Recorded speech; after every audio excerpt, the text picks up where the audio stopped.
Jouer comme une fille. Un balado sportif avec Guylaine Demers et Marc Durand. Salut tout le monde, ici Marc Durand. Bienvenue à Jouer comme une fille, un balado qui parle entre autres des grands enjeux pour les femmes dans le sport, autant sur le terrain qu'au deuxième étage.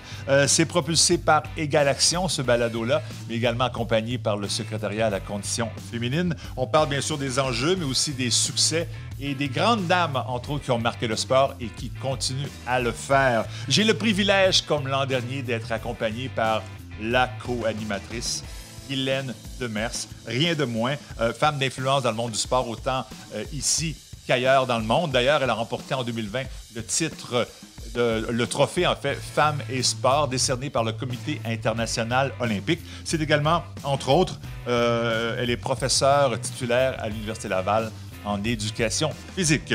Notre invitée pour cette grande première, rien de moins que Marie-Josée Turcotte, mon ex-collègue, l'animatrice, la tête d'affiche des sports de Radio-Canada depuis plus de 30 ans.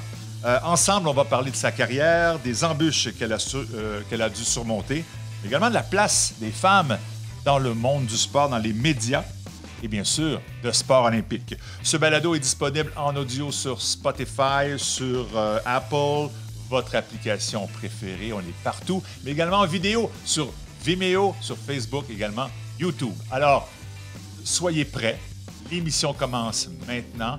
Plus de 40 minutes de bonheur en compagnie de Guylaine et de Marie-Josée. Parce que jouer comme une fille, c'est aussi jouer avec tout le monde. Hey, on commence la saison 2. C'est parti? C'est parti. C'est ça. Clap. Puis on est vraiment excités. En provenance du HEC Montréal. Oh yes. Un lieu de haute culture. Alors, comme les gens de Montréal ne viennent pas à nous, nous allons vers les gens de Montréal. C'est très bien, je vous en félicite. Et celle qu'on entend, c'est Marie-Josée Turcotte. Oui, hey, écoute, notre première invitée de la saison 2, 17e épisode. Oui. Parce que les saisons sont toujours disponibles, bien sûr. Sur les réseaux vidéo et audio. Spotify et compagnie. On top le 25 000 quand même téléchargements, c'est pas rien. Alors, quand on me dit que les gens ne sont pas intéressés au sport féminin, ça, c'est faux. C'est faux. Et on a vraiment une belle brochette d'invités. On est content de t'avoir avec nous, Marie-Josée. Moi, je suis contente d'être là. Bonjour, Marc. Oui. Bonjour, Marie-Josée, qui est une légende du sport à la télévision. Bon, je pense que je vais partir. C'est ça. Tu veux pas prendre de chance, hein? Tu dis, OK, attention, c'est que tu sens bien. On entend les légendes. Hein, non, mais c'est vrai que c'est quand même quelqu'un... J'ai eu le plaisir de travailler avec toi plusieurs années. Et puis, encore de te suivre marqué encore. Par ma grandeur, sans doute, parce que je sais pas. Mais on a quelque chose en commun, on a la même date anniversaire. Ça, c'est vrai. Pas la même année. Est-ce qu'on le dit? Il est beaucoup plus vieux que moi. Oui, c'est vrai. Pas l'année, juste le 25 avril. 25 avril. Ouais, je vais écrire ça, moi, là, 25 avril. Voilà. Ben oui, 25 avril. Oui. Écoute, quand même. Quand même. Hein? Il n'y a pas de hasard dans Fait que là, je sais tout le temps quand c'est sa fête. Ben oui. Et vice-versa. C'est ça, exactement. Mais moi, j'ai un souvenir très précis de Marie-Josée, puis je vais te dire, peut-être que tu ne t'en rappelles pas, mais moi, je m'en souviens très bien. C'était... j'ai fait un reportage, dans mes débuts à Radio-Canada, je fais un reportage sur les élections. Et puis le sport, la place du sport dans les élections. Et puis, j'ai 3 invités devant le Parlement de Québec. Et j'ai Gilles Lépine là-dedans, puis... et je ne me rappelle pas qui étaient les 2 autres, mais c'était des hommes. Je fais mon reportage, puis je suis fier. Tu sais, je trouvais que le contenu était bon. Puis elle me dit, tiens, Marc. Je m'en rappelle pas, mais je sais qu'est-ce que tu vas dire. C'est ça. Il me semble qu'il manque. Peut-être que ça aurait été bon d'avoir au moins une femme. Puis tu l'avais dit calmement, puis tu me l'avais. Puis sur le coup, j'ai pas fait exprès. C'est comme j'avais 3 personnalités qui fitaient bien dans le décor, mais finalement. Mais je vais te raconter une anecdote parce que. Bon, évidemment, j'ai commencé au sport en 1988. Et 8! C'est ça. C'est pas vrai, j'ai commencé au sport en 1985 à Montréal. Ah oui? Et je me rappelle, j'étais toute seule, évidemment, de fille. Oui. Et je me souviens des Jeux du Québec. Je me souviens pas quelle année, c'était en Gaspésie. Et on faisait beaucoup de héros du samedi à l'époque avec les Jeux du Québec. Ouais.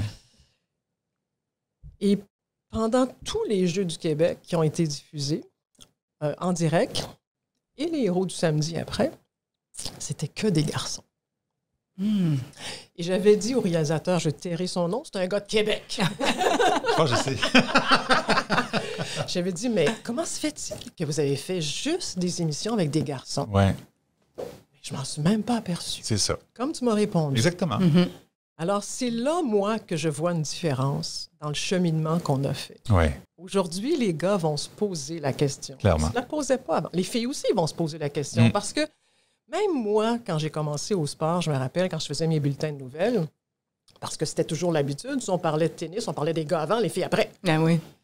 Puis dans mes débuts, mais je faisais ça comme ça. Puis à un moment donné, je me suis dit, oui, mais là, ce soir, la victoire de Steffi Graf est plus importante que celle du gars. Moi, je vais interverser. Et là, je me battais pour ça. Là. Pour vrai, hein? Pour passer Steffi Graf en premier. Puis là, je me dis, mais non, tu peux pas faire ça, on parle des... Non. Pour vrai? Oui, pour vrai. Ah Pour vrai, oui, pour OK. vrai. Je me demandais justement si tu avais eu à te battre, mais bon, au début, Marc. peut-être. Mais... Non, mais Tous les jours! pour vrai, hein? Non, mais c'est peut-être naïvement, mais... Mais écoute, ouais.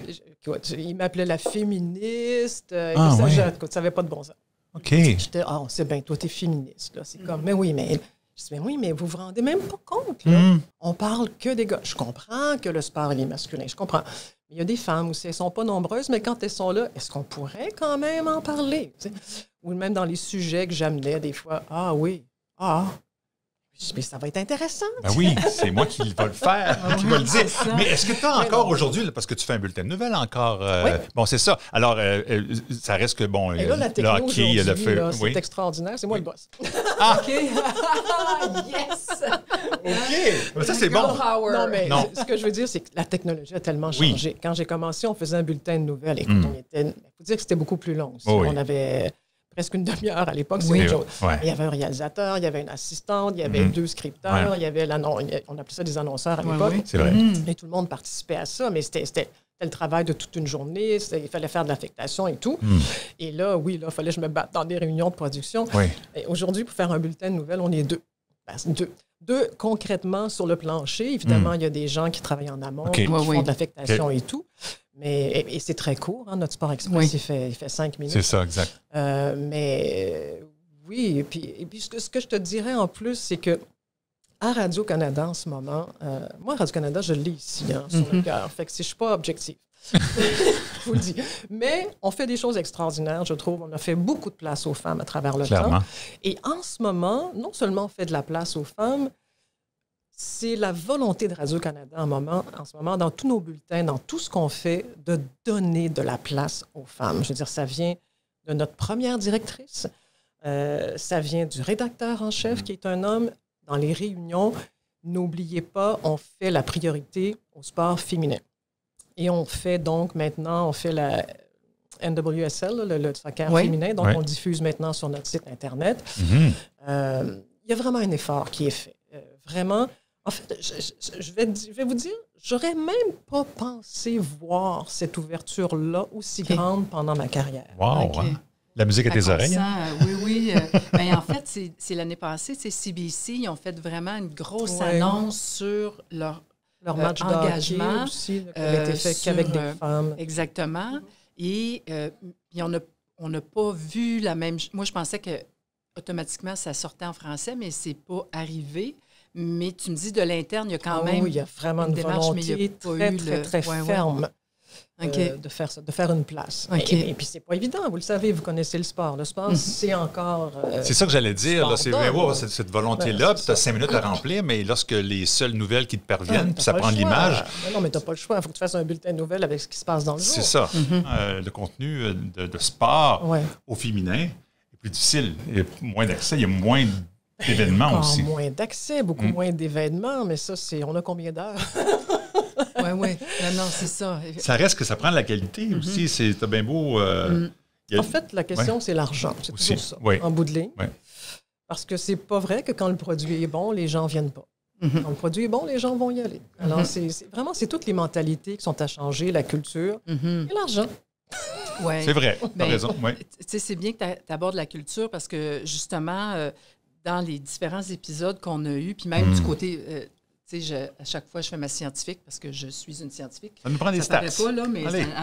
Sors là les chiffres. Mais tu sais, quand on analyse le fait que peu de femmes soient en coaching ou dans des postes de gestion, en journalisme sportif, donc tout ce qui touche les médias, à la fois la diffusion du sport féminin, mais les femmes, même qui commentent ou qui, comme toi, font des bulletins de nouvelles, bien, il y a encore cette tendance à mettre ça sur le dos des femmes. Tu sais, le blame it on the woman. Elle n'a pas l'expérience, elle n'a pas les compétences. Ou des fois, effectivement, c'est des femmes elles-mêmes qui vont se mettre des barrières. Tu sais, on a des femmes qui vont nous parler du syndrome de l'imposteur, tu sais, qu'elles se sentent tout le temps pas sûres qu'ils ont les compétences ou très conscientes qu'il y a les doubles standards. Donc, la recherche, on a été capable de voir que le fait qu'il y ait peu de femmes, on peut l'expliquer à différents niveaux, mais là, ça serait le fun qu'on lâche les femmes un petit peu et qu'on questionne la culture. Puis tu viens d'en parler et pour moi, j'ai beaucoup de difficultés quand j'entends tout ce discours-là parce que je suis pas sûre que c'est si présent que ça, que les femmes se sentent pas habilotées ou... je sais pas. Moi, de la façon dont je l'ai vécu, je suis peut-être innocente. Non, mais c'est intéressant ce que tu racontes. C'est vrai, parce que toi, tu l'as vécu de l'intérieur. Là. J'ai jamais... Comment je dirais ça? J'ai pas les bons mots, là, mais... Bon, d'abord, moi, je visais pas travailler en sport. C'est comme un accident dans ma vie. Donc, moi, je voulais être journaliste. Je voulais être correspondante à l'étranger. C'était ça que je voulais faire dans la vie. Et... donc, j'ai commencé à Radio-Canada Edmonton. J'animais l'émission du matin à la radio. Déjà, en partant, quand j'ai passé la dernière audition, on était un gars, une fille. J'étais tellement pas stressée parce que je me suis dit, c'est sûr, j'aurai pas de job. Il n'y a jamais de femmes qui font ça. Oui. OK, c'est comme ça que c'est arrivé. J'étais tellement pas stressée, j'ai eu un job. Bon, tu vois, ils ont aimé ton aisance. Mais avant ça, toutes les autres étapes, j'étais complètement stressée. Puis, quand j'ai su qu'il y avait un gars, une fille, je fais, regarde, il n'y a jamais de fille qui anime l'émission du matin. C'est comme... Alors, ça arrivera j'ai eu ce job-là. Bon. OK. Et donc, j'étais jeune et innocente. Et ça a été fabuleux, extraordinaire et tout ça. Puis, bon, quand j'étais à Edmonton, on n'était pas loin des Jeux olympiques de Calgary. Donc, évidemment, je m'étais dit dans ma tête, je vais aller 3 ans à Edmonton, je vais revenir à Montréal. Oui. J'ai beaucoup aimé Edmonton, mais j'aurais trouvé ça difficile de vivre comme minoritaire toute ma vie. Mm-hmm. Et de fil en aiguille, j'avais proposé de faire des... En fait, ça a commencé avec une Coupe Grey là, qui était à Edmonton. Il m'avait demandé de participer. J'avais fait la mi-temps. Enfin, j'avais participé, puis j'avais aimé ça. Ben oui. Et je leur avais proposé d'envoyer des collaborations au sujet des Jeux olympiques de Calgary. Il y avait une émission de radio à l'époque de sport à tous les fins de semaine. Donc, j'envoyais des trucs et tout. En tout cas, de fil en aiguille, je vous fais l'histoire courte. Donc, je suis venue au sport. Mais moi, je ne me suis jamais vraiment posé la question, est-ce que c'est une job de fille ou de gars? Il m'offrait de revenir à Montréal, il m'offrait de faire des choses que j'aimais. Dans ma tête, je me suis dit, pourquoi pas? Au début, je suis venue pour une relève d'été. J'avais une job pour 9 semaines. OK. Alors, j'ai démissionné d'Edmonton. Bon. Je viens travailler 9 semaines. Ouais. Et j'avais plus de job après. En tout cas, ça c'est une autre histoire. Mais pendant ces 9 semaines-là, moi, j'arrive, là, je veux dire, je dérange. Tu sens? Je dérange. Le boys Et moi, club. je veux pas le sentir. Non. OK. Écoute, mon premier soir, j'ai oublié le nom de cet homme-là, c'est dommage. Monsieur Bertillon, voilà. C'est lui, à l'époque, il y avait un bureau des annonceurs. Il appelait ça des annonceurs, des journalistes, Oui. des animateurs. Oui, Et donc, mon premier soir, je fais le bulletin de nouvelles à 23h. Donc, mon premier soir, je passe par le bureau des annonceurs pour dire bonjour, je suis là, tout va bien. Fait que là, je viens pour m'en aller. Il me dit, oubliez pas, là, M. Garneau, M. Lebrun, M. Arsenault, ils vont tous vous écouter ce soir. Bon, c'est gentil. Ça fait, d'accord, merci beaucoup. Bonne soirée, M. Bertillon. Ouais. Relax, oui. Ah non. Ils t'ont mis de la pression en partant. C'était des légendes, là. Ça l'a toujours été, ça, c'est... oui. Exactement. En tout cas, mais, Bon, ça s'est bien passé ce soir-là? Oui, ça s'est super bien passé. Bon. Puis il n'y avait pas d'Internet à l'époque. Il n'y avait pas de réseaux sociaux. Bon. Mais le téléphone a sonné dans le bureau du scripteur à l'époque. OK. On dirait, il y a une fille qui fait sport. Ah, ben c'est le fun. OK. Une question et un compliment. Bon, mais c'est bon, ça. C'était parti. Mais c'est ça. Tout ça pour dire, j'ai fait un long détour, là, mais tout ça pour dire que, bon, évidemment, tout le monde est différent, mais j'étais comme ça, moi. J'avais des œillères. Je me disais, si je commence à me poser des questions, oui, bien sûr, je suis dans une gang de gars, mais si je commence à me poser des questions, je ne serai plus là. La seule chose que j'avais en tête et à laquelle je ne voulais pas penser, je savais que si je faisais une grosse gaffe, je fermais la porte. Ça, je le savais. J'étais consciente de ça assez rapidement. La porte à ta carrière ou aux autres femmes? Ah oui, donc tu étais consciente de ça. Oui, en arrière de la tête. Mais ça, je ne voulais pas penser à ça. Mais je le savais, mais je ne voulais pas y penser. Je savais que si je déconnais, c'était comme je fermais la porte. Parce que, et c'était quelque chose, là. Monsieur Yvon Giguère, là, c'est vraiment... C'est lui qui m'a engagé En fait, c'est M. Berthiaume à travers M. Giguère. Puis des fois, je disais à la blague, je pense que M. Berthiaume, il partait à la retraite. Je pense qu'il a voulu faire un coup de chien. OK. Je vais te mettre d'impact. C'est ça, je vais te le mettre d'impact. T'arranges pas avec. Mais non, mais c'est ça. Alors, après 9 semaines, mais ça, j'avais plus de travail. Là. Oui, je comprends. Tu sais, la vie, parfois, bon, je m'étais trouvé du travail à CFGL à l'époque. Je faisais des bulletins de nouvelles la fin de semaine et tout. Okay. Puis bon, ils m'ont rappelé rapidement. Lui, je me souviens vraiment pas de son nom, mais il y avait quelqu'un qui était le surnuméraire des sports, puis il a fait un infarctus. Ils m'ont appelé en catastrophe. Est-ce que tu reviendrais pour faire du remplacement? Oui, certainement. Ben oui. Et là, pendant 9 mois, écoute, j'avais les 2 jobs. Je travaillais, je ne sais pas combien d'heures par semaine. Okay. À un moment donné, je suis allée les voir. J'ai écouté ça plus de bon sens. Là. Je dis, dites-moi que vous pouvez me garantir des semaines complètes. Je vais lâcher CFGL, puis je vais venir ici. Ça va être parfait. Parce que c'est ce qu'ils ont fait. Mais c'est ça. Mais jamais j'ai eu cette conscience de me dire, c'est pas une job de fille. Et je sentais que je dérangeais. Puis quand je suis revenue après les 9 semaines, là, je sentais vraiment que je dérangeais. Au début, je venais pour l'été. Ah oui, donc tu allais partir. Pas trop dérangeant. C'est ça. Oui. Mais après ça, je sentais que c'était comme... Puis je dérangeais, comment je dirais, par mon âge aussi, je pense. J'étais jeune. Oui. J'étais une femme, mais j'étais jeune. Et je voyais le métier complètement différemment.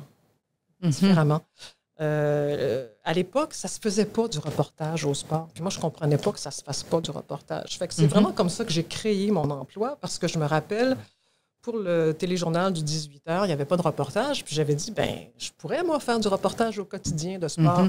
Puis c'est comme ça que j'ai vraiment eu un emploi à temps plein. Je pense même que j'étais payée moitié-moitié sport, moitié information. Puis là, je couvrais le Canadien à tous les jours. Puis c'est comme ça, de fil en aiguille, là, ils m'ont demandé de faire du reportage pour l'univers des sports à l'époque. Et puis rapidement, là, je suis devenue l'animatrice parce que Jean Pagé est parti au hockey. Enfin bref, bon, là, la carrière s'est faite, mais c'est ça, j'ai toujours eu... En fait, je vais répéter une phrase qui n'est pas de moi, mais que j'adore. Je vais vous raconter une histoire. Quand j'étais à Edmonton, j'avais été couvrir... en fait, je n'ai pas été couvrir. Je voulais faire une entrevue avec Richard Séguin, le chanteur, qui était au Calgary Folk Festival. Fait que j'avais vendu l'idée à la radio. J'étais partie toute seule avec ma petite...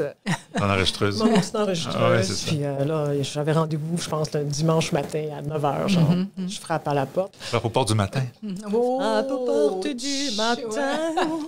Et là, c'est Libère Subirana qui répond. Ah oui, c'est le pianiste, le trompettiste. Oui, c'est vrai. Clarinettiste. Clarinette. Et là, je dis, je suis désolée de vous déranger. J'ai rendez-vous avec Richard Séguin. Tu sais. Fait qu'il me dit un instant. Fait que là, c'est tellement une belle image. Le vent est dans l'espèce de rideau. Et je vois le beau Richard Séguin en bobette. Vous l'aurez su ici. Qui me dit, ce ne sera pas long. Je dis, prenez votre temps. Ben oui, c'est ça. On a le temps de mettre vos culottes. Alors là, je rentre dans la chambre et j'imagine que Libère est sorti. Mais là, on a fait une longue entrevue, plus qu'une demi-heure. Il était tellement généreux. Et à un moment donné, je lui dis, mais comment vous expliquez que vous et votre sœur jumelle, Marie-Claire, les Séguins, ça s'appelait ce groupe, comment se fait-il que vous avez été si populaire à cette époque-là? Et là, cette réponse-là, je m'en suis rappelée, je m'en sers encore, et je le cite parce qu'elle n'est pas de moi. Il dit, on avait l'innocence de notre arrogance et l'arrogance de notre innocence. Et je trouve que ça dépeint tellement bien la jeunesse. Et c'est pas de l'arrogance d'être fendant, mais l'arrogance d'être capable de foncer. Et je pense que j'avais ça. J'avais l'arrogance de mon innocence, mais surtout l'innocence de ton arrogance. Et...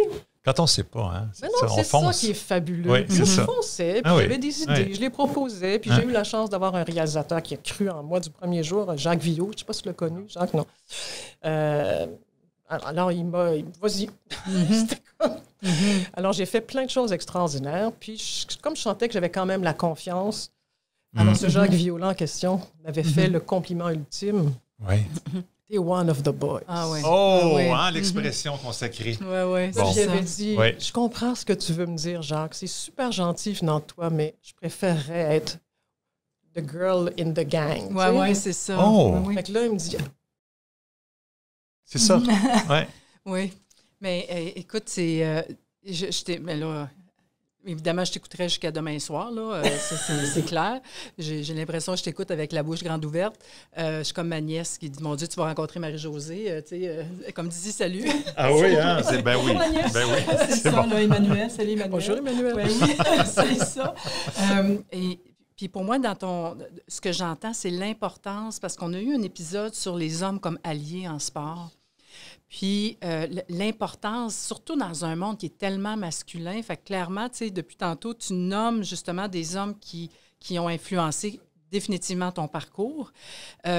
Puis maintenant que tu es où tu es, tu as la notoriété. Oui, c'est ça. Ça pourrait être une autre émission. Une personnalité. D'où viens-je? Oui, là, on va sortir nos conjugaisons de verbes, tu sais, qu'on a appris, qu'ils n'apprennent plus d'ailleurs, parce que ça n'a pas de bon sens. Parce qu'on s'en sert pas. On s'en servirait pas.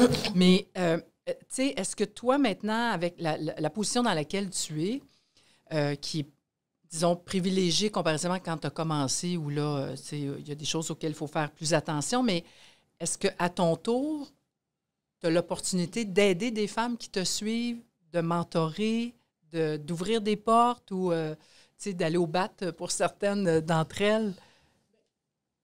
C'est difficile parce que j'ai déjà faire du mentorat avec des jeunes, garçons ou filles dans le département. Puis c'est comme, je sais pas, ça se fait pas vraiment, mais je le fais. Je le fais par moi-même. Des fois, je vais parler à des jeunes. Des jeunes, ils ont 30 quelques années. Oui, c'est ça. Ils sont jeunes, moi, je trouve. En tout cas. Oui, nous autres, on commence à trouver ça jeune, 30 ans. Oui, c'est ça. Mais oui, bien, c'est sûr que n'importe quel jeune qui va m'appeler ou m'écrire, c'est sûr, je dis jamais non. Parce que je me dis, c'est trop important. J'aurais tellement aimé ça, moi, qu'on m'aide, qu'on me soutienne, qu'on me guide. Oui, absolument. Que oui, à chaque fois que je vais pouvoir le faire, je vais le faire. Mais en même temps, j'ai encore cette espèce d'innocence. Là. C'est comme, je pense qu'on réalise... Bon, je sais que j'ai fait du chemin, là.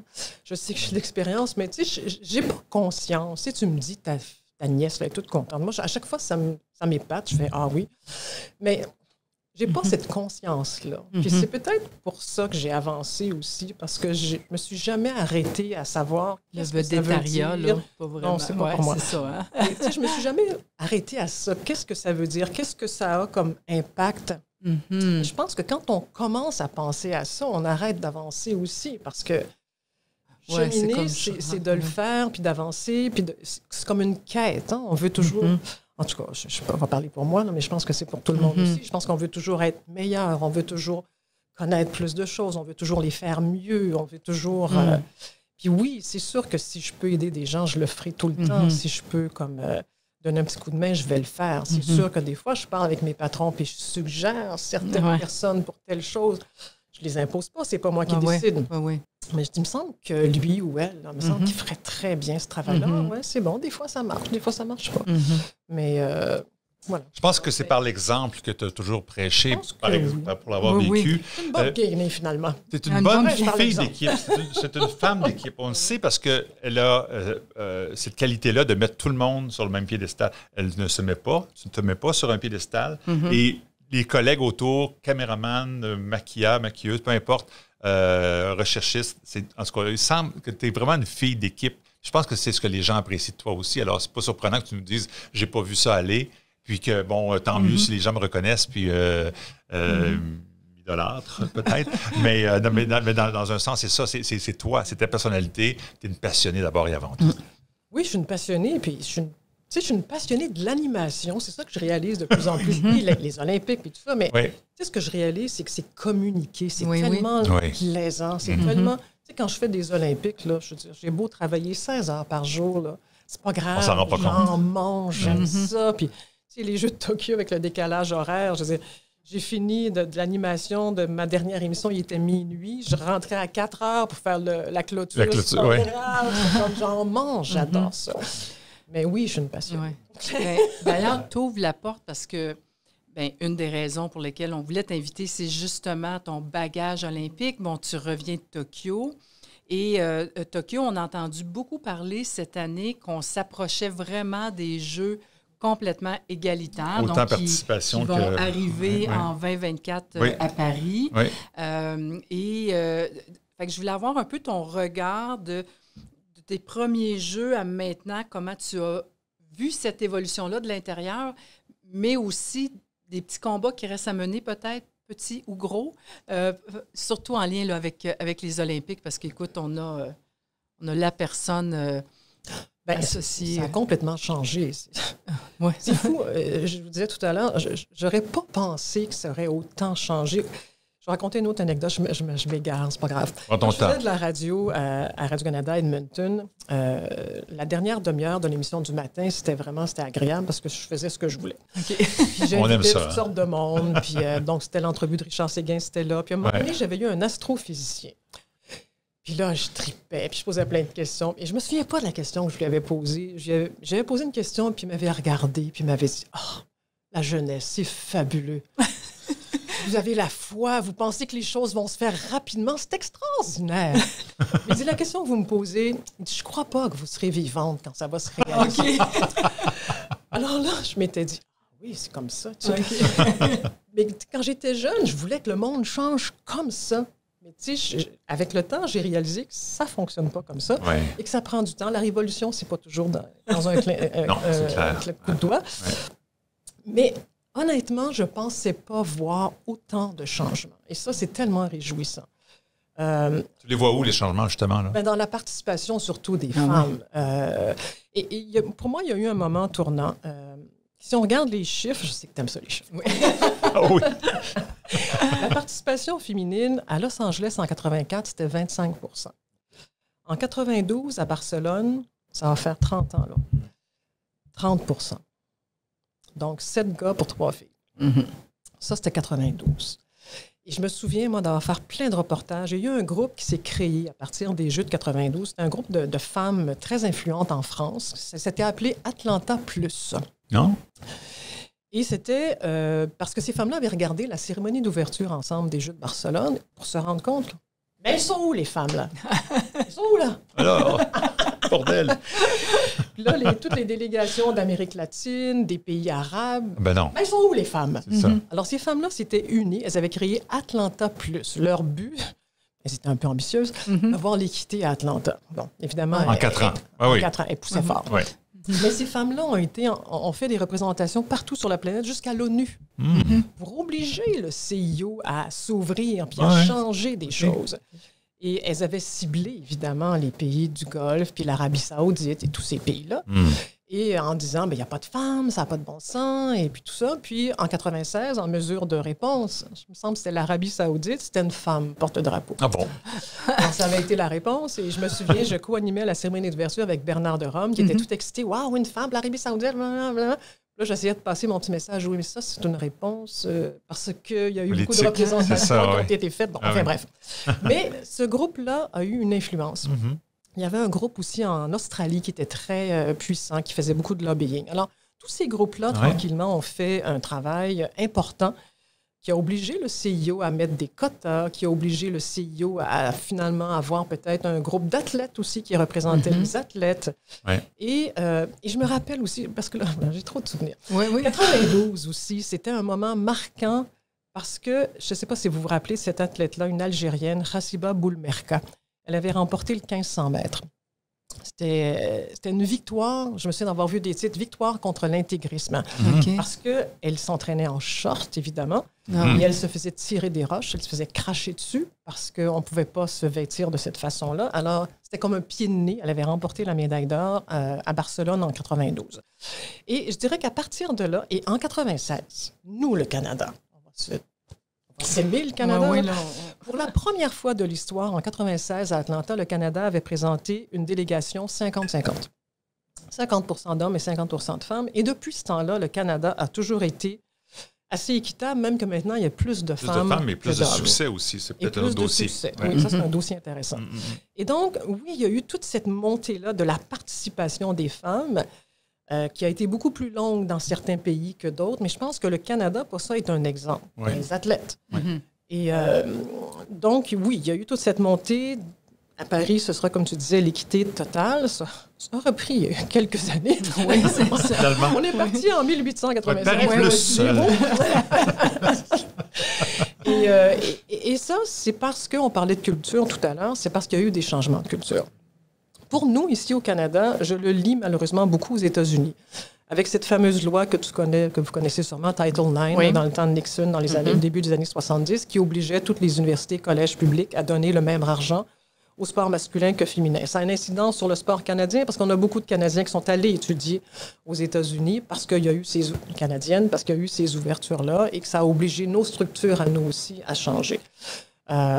Donc, culture qui change, perception qui change aussi. Tu sais, avant, une femme musclée, une femme forte, une femme agressive, c'était négatif. Ouais. Aujourd'hui, on trouve ça beau, un corps d'athlète, femme musclée et tout ça. Donc, ça, c'est devenu non plus péjoratif, mais positif.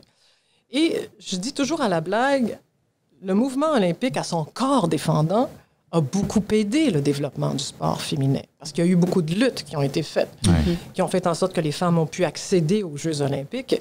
Et ça a fait ce qu'on a aujourd'hui. Donc, ça a donné beaucoup de place. C'est loin d'être tout gagné, on s'entend.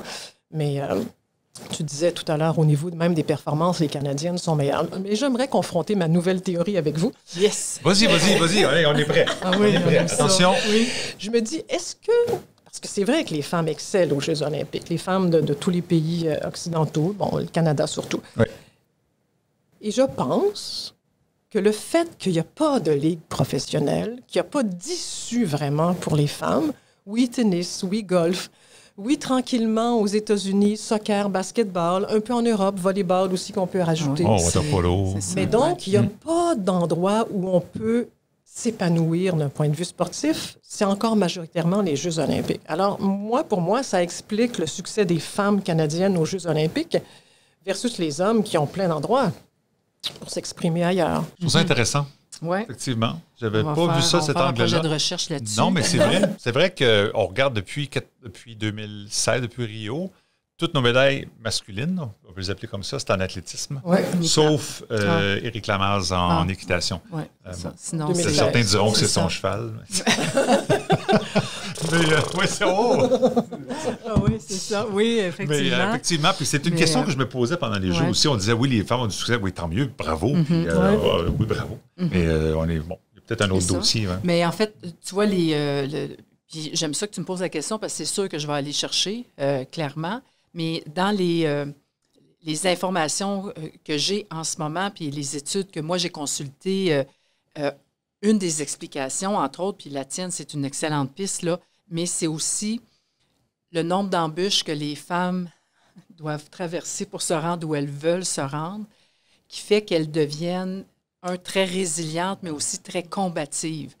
Et souvent, ils ont dû se battre pour avoir les mêmes ressources, avoir un bon entraîneur, avoir de l'argent pour des compés. Ils sont tout le temps dans ce mode il faut qu'on se batte tout le temps, il faut tout le temps qu'on fasse plus. Et il y a comme aussi ce mouvement-là que j'entends de dire, il a fallu qu'on se batte. Et ça a comme développé aussi un désir de vaincre qui est comme vraiment, mais vraiment présent. Alors ça, ça fait partie des explications, mais effectivement, ce serait intéressant de voir le fait que pour plusieurs femmes, c'est l'objectif ultime, c'est ça. C'est la vitrine. Si ce n'est pas un championnat du monde, donc dans certains sports, le championnat du monde pas le même impact. Pas le même impact, mais ça demeure que les Jeux olympiques, c'est l'ultime, là. C'est le bout du bout. Là. Et aussi, c'est peut-être parce qu'au Canada, on prend mieux soin de nos athlètes et de nos sports féminins qu'ailleurs dans le monde, parce que dans le fond, c'est une compétition contre des athlètes de d'autres pays. Alors, si on excelle, c'est peut-être parce qu'on met plus d'efforts, plus d'énergie. À nous, le podium aussi, hein, ça, c'est un autre dossier, mais mise beaucoup sur les médailles d'abord et avant tout. Ouais. Et puis, si les femmes en rapportent, go. On donne de l'argent de ce côté-là.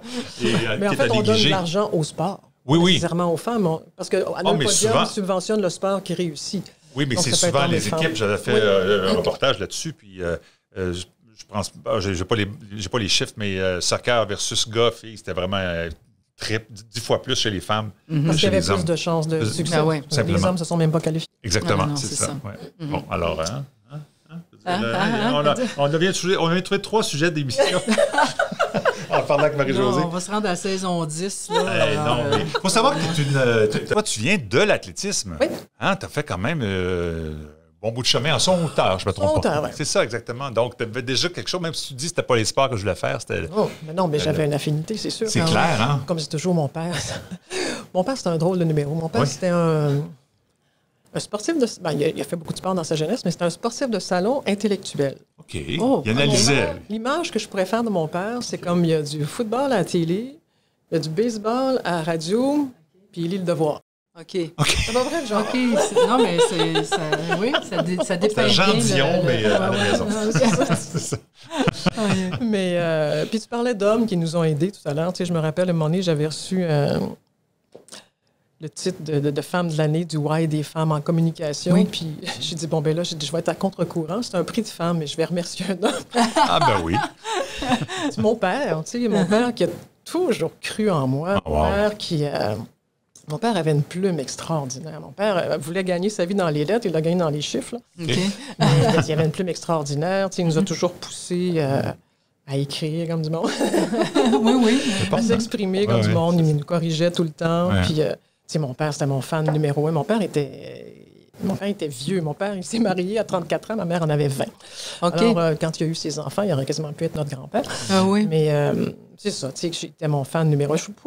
Pourquoi je vous raconte ça, là? Parce que c'est parce que intéressant. ça sent Des Ben anges. oui. Oui, il est là. Le plus fort, c'est mon père. Une autre chanson. Oui, c'est ça, c'est j'avais ça. remercié mon père. C'est Bon. ça. Oui, Dommage, oui. il était décédé déjà à cette époque-là, mais Oui. non, c'est ça. C'était. Non, puis c'est parce que je voulais intervenir tout à l'heure quand tu disais ça. C'est comme. Moi, j'ai toujours pensé que la place des femmes ne se prendra pas avec les femmes. La place des femmes va se prendre avec les hommes et les femmes. Et tant que ça ne se fera pas de façon conjointe, ça ne se fera pas. Clairement. C'est pour ça que je trouve intéressant ce que je vois en Europe en ce moment, en France, entre autres. Puis peut-être que vous avez des invités qui vous ont parlé déjà de soccer, mais le fait qu'on voit le football en France qui s'est structuré vraiment à partir de toutes les équipes professionnelles où on a fait une section féminine, de profiter des structures qui sont déjà en place. Oui. Les femmes sont encore moins payées, mais au moins elles profitent d'une structure professionnelle. Alors, à quand cette chose-là au Canada? Ben, au hockey, on en a parlé souvent. Ben là. oui, On le hockey. voit en basketball aux États-Unis, la Oui, WNBA. WNBA. On vient d'ailleurs Ben oui. de fêter Oui. la Chicago qui vient de remporter. Oui. Mais c'est ça, c'est trop peu connu. Mais au Canada, quand est-ce qu'on aura vraiment les Canadiennes, mais appuyées Oui, par le Canadien, vraiment, puis les oui, Bruins, puis peu importe leur nom, Oui, mais oui, oui. appuyées par la Ligue nationale? C'est Non, tellement non. logique. Ray Lalonde en a parlé, épisode numéro 3. Il fait le tour et il dit, écoute, la NBA, bravo, la NBA, ont Ben compris. oui. Et leur code d'écoute ont monté. Puis c'est Ben le oui. 6e sport, je pense, en la WNBA. Ça a été long. Oui, c'était long, mais Parce que là, au début, C'est je pense que l'investissement. c'est mort 3 ou 4 fois, là, Oui. le basketball professionnel aux États-Unis, Oui. avant que la NBA décide de s'investir. oui, c'est vrai. C'est Mais ça. c'est un modèle qui fonctionne. Je veux dire, Absolument. L'Europe l'a prouvé, la WNBA l'a prouvé. Oui. Alors, c'est Ah ça. ouais. Si les ligues professionnelles peuvent s'investir, c'est sûr que le sport féminin va beaucoup mieux se développer. On va inviter Jeff Molson. Jeff Molson, c'est bon. Soccer aussi, hein, je ne sais pas, mais on en a parlé. L'équipe canadienne qui nous a fait tant honneur, puis c'était fantastique, leur grande victoire contre la Suède. Mais il n'y a pas de joueuses qui jouent ici professionnelles. Hein. Ils sont ailleurs, ils sont en Europe. Christine Sinclair, elle serait multimillionnaire. Ah, ben ça, Ouais. c'est une chose. Mais, C'était- ouais. Donc, est-ce qu'on peut dire qu'on enregistre cette émission-là? Oui, on enregistre, puis on n'a rien coupé jusqu'à maintenant. Non, mais c'est parce qu'aujourd'hui, au moment où on enregistre l'émission, on est le 20 octobre, je ne me trompe pas de date. Oui, on est le 20 octobre. Oui. tout à J'ai été fait. très réjouie ce matin en lisant les informations parce que je lisais Wilfrid Nancy, qui est l'entraîneur-chef du FC Montréal, que j'appelle Oui. encore l'Impact, Oui. disait qu'on discute au sein de cette équipe-là d'avoir une section féminine. Et Wow. j'étais réjouie pour plusieurs raisons. Un, juste ça, mais moi, je me rappelle quand nous, on faisait ce qui s'appelait l'Impact à l'époque, à notre antenne, ça doit faire cette entrevue-là avec M. Saputo, peut-être 10 ans, Mhm. peut-être un peu plus au moment où ils ont mis l'Académie des garçons en place. Je lui avais posé la question, mais est-ce que vous allez faire une académie de femmes éventuellement? Il y a eu un vide intersidéral. OK. Ah, OK. Il a fait En tout cas, pas vraiment. c'était pas dans les plans, ça OK. c'est clair. Bon, c'était pas dans les plans. Alors que ce soit peut-être dans les plans Ben oui. maintenant, Oui. donc on avance. Oui, c'est ça. Ça chemine. Ouverture. Puis Radio-Canada, encore une fois, a Oui. fait bouger les choses. On l'a vu cet été avec l'égalité, pratiquement la parité. Je pense que ça l'était même au niveau des L'équipe, analystes, c'est des oui, pas mal, descriptions. ouais, c'est pas mal équitable. Oui, il y a un effort vraiment qui est fait. C'était frappant, là, oui. cette année. Des fois, 2 femmes pour une compétition masculine, on voyait pas ça, là. 2 femmes pour faire la cérémonie d'ouverture. Est-ce que vous aviez déjà vu ça? Non, jamais non C'est plus. Non, c'est ça. Écoute, non, effectivement, c'est qu'il y a eu vraiment des premières. Fait que- C'est vrai. écoute, Merci tellement. Moi, je Tu peux continuerai. continuer. Maintenant, Non, parle-nous non. de toi, là. Oui, c'est ça. Comment ça va? Je m'étends. La COVID, là, la Je vais vous parler COVID. de ma mère. Ah oui, on n'a pas entendu parler de ta mère encore. C'est ta mère. Mais les prochains jeux s'en viennent, c'est excitant. Oui. Oui, Hein? les prochains Jeux s'en viennent. Vers Pékin. Du 4 au 20 février. Oui. Puis après ça, on enchaîne avec les Paralympiques du 4 au 13 mars. C'est vrai. Ça va être bien. Mais avec la Oui. pandémie, malheureusement, ça va encore être un peu comme Tokyo. Les studios seront à Montréal. On Il aura paraît que les Chinois ne veulent rien cacher. Ils invitent les journalistes. Oui, ils veulent voir les journalistes sur place. Absolument. Puis Ils sont heureux de nous super voir. ouverts de Oui, voir oui. les Mais Canadiens. Non. ça va être difficile Oui. sur place parce que ça va être très, très strict. C'est plus intense encore qu'à Tokyo. Oui. Tokyo, après 14 jours, les gens pouvaient aller au resto, se promener. Là, OK. en Chine, ça va être toute la période. Ouais. Oh C'est dans la bulle my. de l'arrivée au départ. Mhm. Doublement vacciné. Sinon, c'est une quarantaine de 21 jours ferme Ouais. avant de pouvoir travailler ou de compétitionner. Ouais. My. Et des tests à tous les jours. Ouais. Oh, Je pense qu'il y aura pas de cas. plaisir. Non, ça va être Oh, différent my. un petit peu, c'est ça. Oh Mais là là. encore une fois, l'important, c'est les Ouais. athlètes. Puis, bien sûr que Ouais. Radio-Canada diffuse On va être là mur à comme mur. jamais, mur à Ouais. mur. Avec nous, on a une vingtaine d'heures, 20-21 heures par jour de Incroyable, diffusion. On a hein, RDS toujours comme partenaire. Mm. Et notre site Internet qui est fabuleux pendant des jeux. Là, on Oui. a tout. Ah oui. Tout est en Oui, direct, oui. le sport qu'on veut du début à la fin, qui est Avec décrit. description et tout. Ah analyse. oui, qui non, s'appelle non, moi, pas j'ai toujours. trippé, là. Il n'y a pas de meilleur pays au vraiment, là. monde, puis ça, je le pense, pour voir les Olympiques à la télévision ou sur le net. Non. Parce qu'en plus, tu as CBC, tout. alors tu peux quand même te promener dans Puis voir nous, l'autre. on est, Oui. je veux dire, des fois, on est un petit peu chauvin, puis c'est correct pendant les Olympiques, là, mais on ne l'est pas autant que d'autres pays, je ne les nommerai Ouais. pas. On est capable de voir, s'il y a une finale Chine-Japon, on va la voir. Tu sais, puis ce qui n'est pas le cas Dans d'autres pays. dans d'autres pays. Voilà. Ça ne risquera pas d'arriver en hockey, ni féminin, ni masculin. Non, parce qu'on va toujours être en finale. C'est sûr Mais, qu'il y a des écoute, chances. Oui. Merci un million Oui. de fois. Merci de ta générosité, de continuer d'être un modèle, parce que vraiment, puis ça, c'est une des phrases que je dis beaucoup aux femmes avec qui je travaille, de jamais sous-estimer l'impact qu'on peut avoir. Puis des fois, c'est une personne, tu sais, tu nous racontais hors d'onde, la jeune fille du secondaire, tu sais, qui voulait faire un travail sur toi, là. Mais mon Dieu, qu'on oublie comment on peut vraiment avoir un impact. Puis on parlait aussi de ma nièce, on faisait ça un peu en boutade, mais c'est vraiment pour elle, là, je suis privilégiée aujourd'hui d'être avec toi, puis je le reconnais. Fait que merci beaucoup. Oh, c'est très gentil. Merci infiniment. On aura eu une citation de Richard Séguin et de Glenn Demers.